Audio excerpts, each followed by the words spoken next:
भूषण ठाकुर बचौल ने यह बयान दिया कि रंग से आपत्ति है तो गुलाल ना बेचें, मुसलमान एक दिन घर से ना निकले, बड़ा दिल दिखाएं। बचौल के बयान पर सियासत तेज हो गई। आरजेडी के नेताओं ने नीतीश कुमार सवाल पूछ दिया, तो वहीं जेडीयू के नेता इस मुद्दे पर संभलकर बयान दे रहे हैं।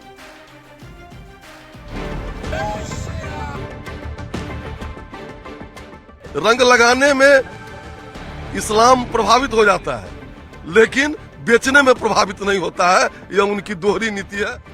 होली के दिन जुमे की नमाज पर चल रहा सियासी विवाद यूपी से बिहार पहुंच गया है। बीजेपी विधायक हरिभूषण ठाकुर बचौल ने यह कहकर बिहार के राजनीतिक माहौल को गर्मा दिया कि रंग से आपत्ति है तो मुसलमान गुलाल न बेचे, एक दिन घर से बाहर न निकलें, बड़ा दिल दिखाएं। पावन जुम्मा आता है और इस बार भी होली जुम्मे के दिन ही है। मुस्लिम बंधुओं से निवेदन है कि 51 जुम्मा वो लोग करते ही हैं, भाईचारा के साथ होली मनाने दें हिंदुओं को, और अगर बड़ा दिल हो तो बाहर निकले, अगर रंग भी लग जाए तो उसको बुरा नहीं माने। होली के दिन मुसलमान घरों में रहने वाले बीजेपी विधायक हरिभूषण ठाकुर बचौल के बयान पर कड़ी प्रतिक्रिया देते हुए आरजेडी नेता और पूर्व मुख्यमंत्री राबड़ी देवी ने कहा कि बिहार की जनता बीजेपी को देश और बिहार से भगाएगी। और अगर ये प्रधानमंत्री का हिम्मत है और बिहार से देश भर से मुसलमानों को भगाने का काम करेंगे, राज कहीं बनाने का काम करेंगे। वहीं नेता प्रतिपक्ष तेजस्वी यादव ने कहा है कि सीएम नीतीश कुमार को हिम्मत नहीं है कि वे बचौल को बुलाकर डांट सके। ये कौन बचौल या उनके पिताजी के बाप का राज है क्या? ये है कौन बचौल? कैसे इस तरह का बयान दे सकता है? और सरकार के मुख्यमंत्री कहाँ हैं? होली में मुसलमानों के रंग गुलाल नहीं बेचने की बचौल की अपील पर जेडीयू ने सधी हुई प्रतिक्रिया दी। मंत्री श्रवण कुमार ने बचौल के बयान को व्यक्तिगत बताया, लेकिन साथ में ये भी कह दिया कि बिहार में बिहार मॉडल ही चलेगा। मॉडल चलेगा या नीतीश मॉडल चलेगा बिहार में? बिहार में तो बिहार मॉडल ही चलता है और बिहार मॉडल ही आज देश में प्रसिद्ध है।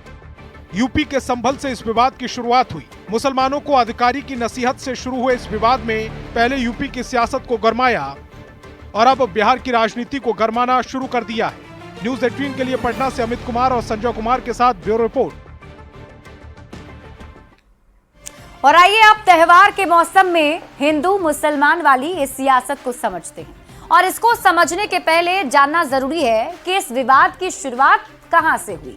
तो ये जान लीजिए कि इस विवाद की शुरुआत उत्तर प्रदेश के संभल से हुई है।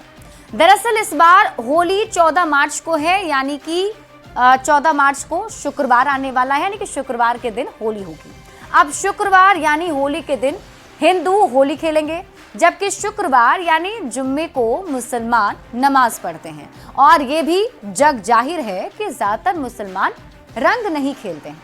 अब चूंकि इधर संभल में काफी दिनों से सांप्रदायिक वजहों से विवादों में संभल रहा है, तो ऐसे में होली के दिन नमाज पढ़ने जाते समय मुसलमानों पर भी रंग पड़ सकता है, जिससे कानून व्यवस्था केसती पैदा हो सकती है।